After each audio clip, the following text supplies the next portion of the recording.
Has it really been a month already?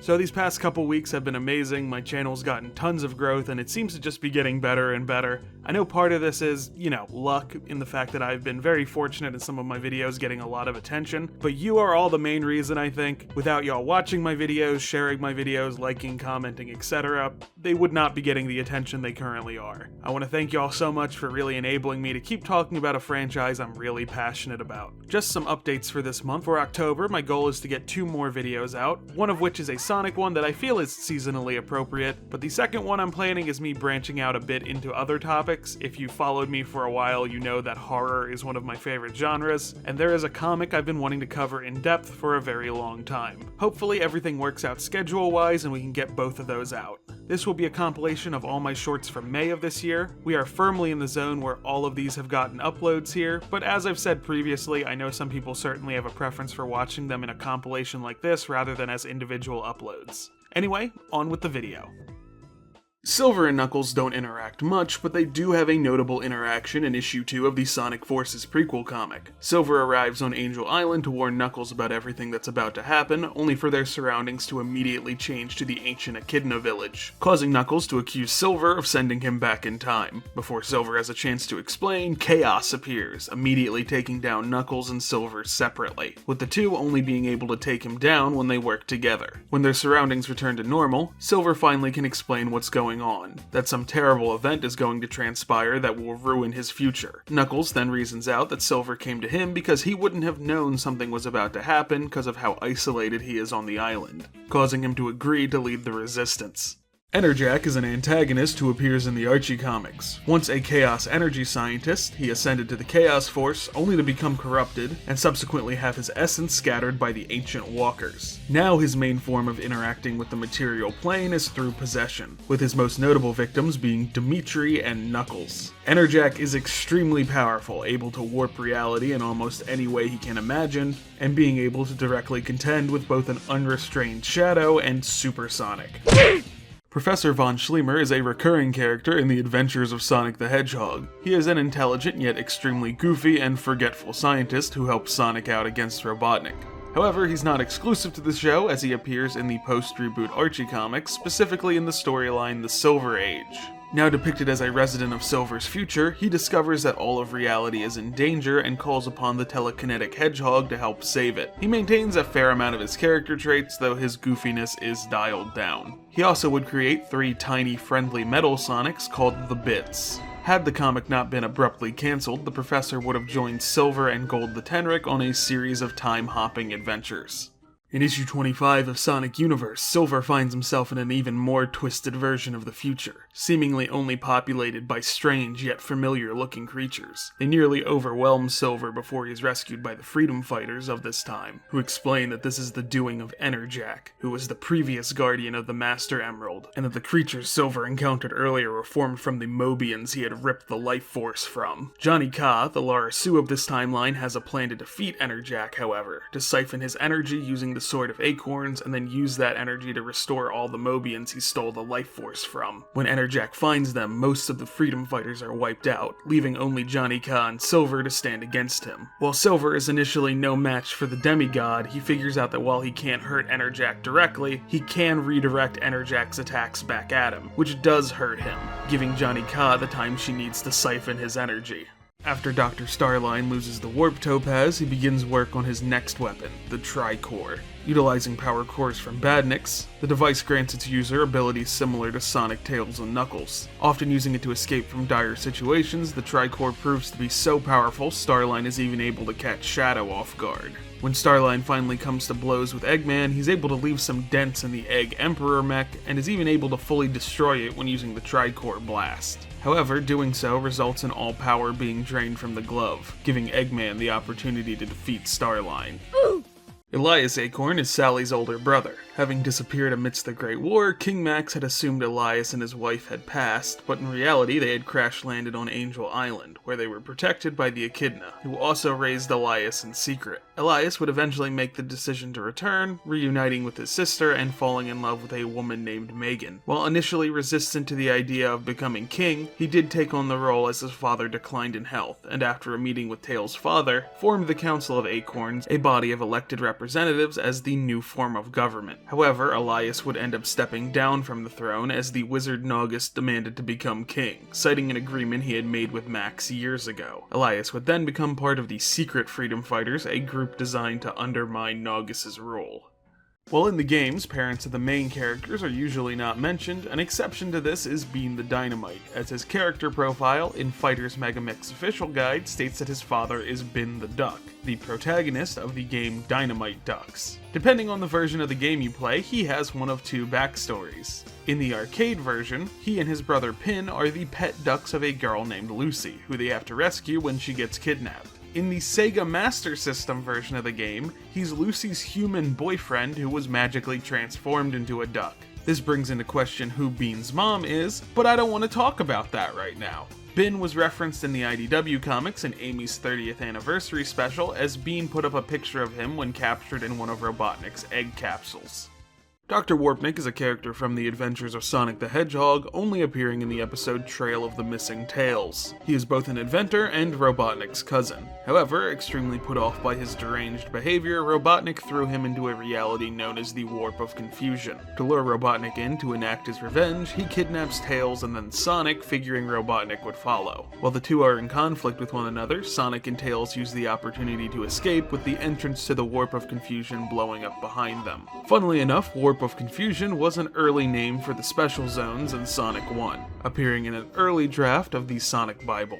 This is every version of Sonic's mom. While the Sonic Bible was the first piece of Sonic media to mention Sonic's mom, the first version of Sonic's mom to actually appear is Brenda from the Shogakukan Sonic manga in 1992. 2 years later, in issue 17 of Sonic the Comic, after being captured by Robotnik, Sonic has a vivid hallucination of being a human child, which shows him having a mother. In 1997, the Archie comics introduced Bernadette Hedgehog, Sonic's mother, who was a victim of the roboticizer. Though by the end of her appearances in the comics, she would be de-roboticized. Sonic Underground of course introduces us to Queen Alina, the mother of Sonic, Manic, and Sonia, but the episode Beginnings also features an adoptive mother and father for Sonic who get got the same episode and are never seen again. And of course the Sonic movies give us adoptive mother figures in both Longclaw and Maddie Wachowski. Pre-reboot Archie does something really interesting with a majority of its bird characters. As the Babylon Rogues were the most recent avian addition to the games, a fair amount of characters were retroactively given Babylonian lineage. This includes the Battlebird Armada, who were originally just antagonists in the spin-off game Tails Adventure, but were since turned into a factor in the Babylon Rogues' backstory, and possibly the holder of the majority of the extreme gear in the world. Bean the Dynamite was also given a connection to the Babylonians, having worked with the Battlebird Armada and having a one-sided friendship with Jet the Hawk. Valdez the Chameleon is a character who appears in the Archie comics. Once the mentor to Espio and member of the Shinobi clan, he ended up joining Jeffrey St. John's Secret Service. While successful on the team for a time, he would be captured amidst Robotnik's siege on Mobotropolis, and subsequently roboticized. His mind completely reprogrammed, Robotnik turned him into his sub-boss and commanded him to obtain a Chaos Emerald, bringing him into conflict with Espio and the other chameleons. While Espio initially plays along with his demands, he takes the opportunity to tackle him into the water. This would be the last we see of Valdez in the comic, with Ian Flynn stating on his forum in 2007 that Espio destroyed him. Zonic is an alternate reality version of Sonic. Unlike most alternate universes, which run parallel to one another, his runs perpendicular, crossing with all other realities. Also meaning that whenever he meets someone from the main universe, he's standing at a 90-degree angle. Like most inhabitants of his universe, he is a member of the Zone Cops, an interdimensional group who patrol the multiverse dealing with multiversal criminals, in addition to running a prison for them. While initially only appearing in the Sonic Super Special books, he did eventually make his way to the main series. The most interesting thing about Zonic is that he was created by Spider-Man writer Dan Slott. While Archie's original Robotnik meets his end in issue 50, he does make one more return. In issue 108, Eggman accidentally reconstitutes him, with the two meeting face to face for the first time. Robotnik attempts to order the SWAT-bots to arrest Eggman, only to find that he's no longer in control of them, leaving him to flee Robotropolis and ask the Freedom Fighters for help. Queen Alicia and King Max agree to offer him protection for a time, much to Sonic's frustration. After a week of bothering Zonic, Robotnik says he's ready to take back Robotropolis. When he and the Freedom Fighters arrive, however, it's revealed the entire plot was a ruse. Eggman and Robotnik are working together, attempting to use the machine that brought Robotnik back to destroy the Freedom Fighters. However, the Freedom Fighters didn't trust Robotnik from the start and are able to foil the plan while also revealing that they only came here to destroy the machine. As Eggman and Robotnik fight amongst themselves, Robotnik's molecules disperse again, ending him for good. Phage is a character who appears in Archie Sonic. First appearing in the Sonic Universe arc Spark of Life, she is a sentient computer virus created by Dr. Eggman. Infecting the computer system of the scientist Dr. Elodie, she manages to take control of all of his reprogrammed badniks. Nicole attempts to lock her out of the system, only for her to break out immediately. She also takes a heavy interest in Nicole, finding the fact that she's an AI who created a form to interact with the real world fascinating, and makes it clear her new goal is to replace Nicole. Right before she's able to do this, Sally comes to Nicole's rescue, and after gaining the power of the Red Star Ring, Nicole is able to finally lock Phage out of the system. Phage and Nicole face off once more, with Phage causing Nicole's system to overload after stalling her in her overclocked form. Titan Tails is a super form that, thankfully, only appears once in the Archie comics. In issue 149, Mammoth Mogul had grown so powerful that he began destroying entire universes. As Tails had been the only one to convincingly defeat Mogul in the past, Zonic recruits Tails to stop him, and for good measure, he recruits versions of Tails from all across the multiverse. While their combined separate efforts against Mogul briefly stagger him, Mogul is able to smack them all away. Just as all hope seems lost, Tails merges with all the different versions of himself, transforming into Titan Tails. That design is a choice. Then, using his tails, he drains all the chaos energy from Mogul, which he then uses to restore all the universes Mogul had destroyed and temporarily trap the villain. Turbo Tails is another transformation for Tails that appears in the Archie comics. First appearing in issue 56, this form is able to even the odds against Mammoth Mogul, who even the combined efforts of Super Sonic and Hyper Knuckles were struggling with, and is even the one to defeat Mogul. Later, this form is also tapped into to battle with a maddened Knuckles in his Chaos form, though this is later revealed to not be Turbo Tails at all. That's a story for another day. The final time we see this form is in issue 169, where Tails works with Shadow to seal all of the Chaos Emeralds from all across the universe in the Special Zone, to prevent the AI Adam and Eggman from getting their hands on them.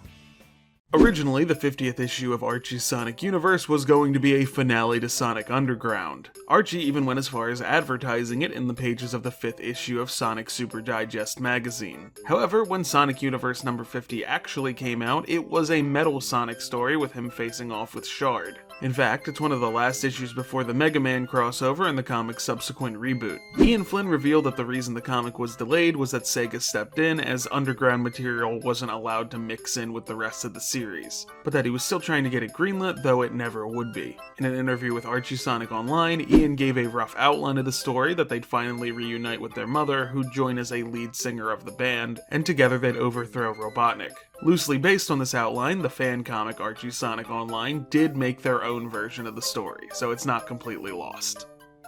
Larry the Lynx is a character who appears in the Archie comics. First appearing in the issue 12 story, The Lynx is a Jinx, he is shown to bring incredibly bad luck both to himself and everyone around him. Though this is initially a problem, Sonic figures out a way to weaponize his bad luck, and Larry eventually becomes the leader of the Substitute Freedom Fighters. He would then not appear in the comic for 16 years! Before finally returning in issue 238 and being recruited alongside Silver to join the Secret Freedom Fighters, with them once again finding a way to weaponize his bad luck. Let's talk about Tails' dog. First appearing in the game Tails Adventure, he appears as an item identified in the manual as a remote robot. He would make his comic debut in Sonic Universe number 17, now named T-Pup. He's shown being created by Tails, and he would aid Tails, Bunny, and Antoine against the Battlebird Armada. He would stick around in the comics, even occasionally joining the Freedom Fighters on missions. He would also manage to survive the comics reboot, with his origin only slightly being updated with Nicole assisting in his construction. And he's still shown joining in on missions. Being that he is a creation of the games, there's a definite possibility he could return in IDW's classic Sonic comics. Did you know that Amy writes fan fiction? In the Sonic Boom episode, Cabin Fever, Sonic and company find a play Amy is writing that's clearly based on her and her friends. By the end of the episode, they surprise her by staging a production of it. In the 2021 Free Comic Book Day special, Tails finds out that Amy draws comics about all of her friends. While Amy doesn't think they're good enough, Tails thinks the opposite and immediately runs off to show everyone else the stories. Which everyone loves, even Sonic, saying that Amy really captured how awesome he is. And after that, he helps her start writing another story. Ultrasonic is a super form that only appears a handful of times in the Archie comics. Sonic first attains this form in issue 66 when he and Tails tap into an entire cache of power rings, with Tails turning into a more game-accurate super form. While the forms are incredibly powerful, they seem to be short-lived and burn the two out rather quickly. Sonic briefly taps into this form in issue 71 using the power of a Super Emerald, but would also quickly flash into several other forms. And finally, in a battle with Naugus, Sonic once again uses a cache of power rings to attain the form and opens a portal to seal Naugus in the special zone. This is the time Eggman became a wrestler. In Archie's Sonic X comics, Eggman takes up the persona of the beloved masked wrestler El Gran Gordo in order to gain enough money to fund his next big robot. However, he ends up very much enjoying being a hero to the fans. Sonic, one of the only ones who realizes it's Eggman, challenges him to a match, which he wins, but decides to let Eggman stay masked as he isn't hurting anybody, though he would unmask on his own to stop a rampaging Bo-Kun. He returns to the character once more to answer the challenge of Andes the Ginormous, only for Bo-Kun to once again go on a rampage, which Eggman enlists Sonic to help him stop, which Sonic agrees to on the condition that Eggman hangs up the tights for good. This persona was actually teased a handful of times to appear in the main series in the gag off-panel comics, but never made a proper appearance. Sally's been roboticized a handful of times. The first instance is in issue 29, where she purposefully gets caught intending to get roboticized while wearing a neuro overrider, which would allow her to maintain control of her mind. However, Snively finds it on her and removes it before roboticizing her, ruining her plan. Thankfully, she's de-roboticized by the end of the issue. The second and more notable instance occurs in issue 230, where in order to prevent Robotnik from activating the World Roboticizer, she inverts the weapon, saving the planet but causing herself to be roboticized in the process. Ever the fan of irony, Eggman upgrades her and turns her into one of his primary robots. Unfortunately, this storyline would go unresolved as the comic would reboot before the Freedom Fighters could do anything to rescue Sally. The Witchcarters are the minions of Witchcart. First appearing in the game Tails Sky Patrol, they'd make their comic debut in Sonic Universe number 83. The group consists of Berenger the Grizzly, Karatia the Rabbit, and Hawk Wolf. The Archie comics depict them as being under the mind control of Witchcart, with them immediately seeking out revenge the moment they are freed from it. On the other hand, their appearance in the IDW comics shows them to be much more willing servants. These characters could definitely appear in the future, though it looks like for now they're likely to remain exclusive to the IDW classic comics. The Sonic Adventure 2 boss, King Boom Boo, makes a handful of appearances in Sonic X. His first and only appearance in the show is in the episode Sonic Scream Test, where he and other ghosts are disturbed from their rest by the filming of a movie at their castle. The ghosts capture Sonic and several others, and even possess Amy before they are sealed away once more. They then make an appearance in issues 13 and 14 of Archie's Sonic X comic, this time being disturbed from their rest by the construction of a tennis court. The ghosts end up possessing an entire town, including Vanilla and Chris's mom, before Cream manages to make amends with the spirits, and Sonic returns them to their resting place. From SatAM Season 1 to Season 2, Sally's design has changed to now include a vest. But where did it come from? Archie Sonic issue 18 introduces us to Jalela, who was Sally's mentor and helped take care of her and the other freedom fighters after Robotnik had taken over. After Jalela passes on, her possessions are willed to Sally, and among them is a hope chest that Sally remembers was going to be gifted to her on her wedding day. And one of the first things she pulls from the chest is her blue vest, which she decides to put on as she embarks on the last mission Jalela gave her, almost in memory of her. And from that point onward, the vest became a staple of her appearance in the comics.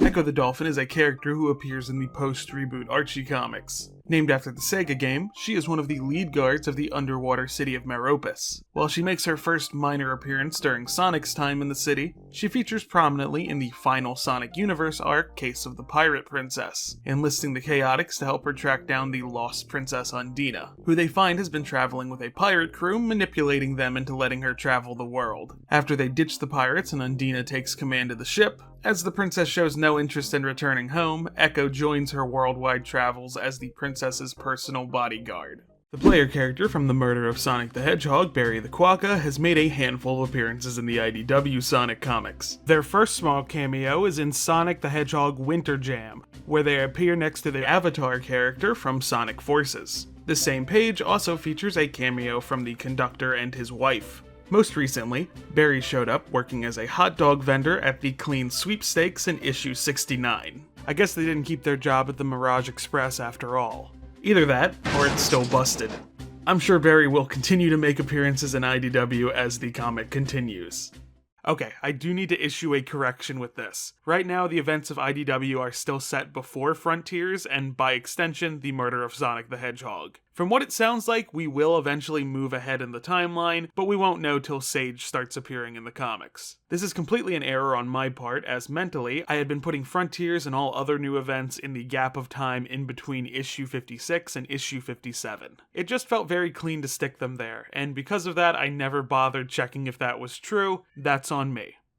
Thank you so much for watching. If you want to support the content I make, you can support me over at patreon.com/8squid, just like the wonderful folks whose names are on screen right now. And a special shout out to my $5 patrons, Ned Rex, Nate DM990, and Diddly Do. See y'all in the next video.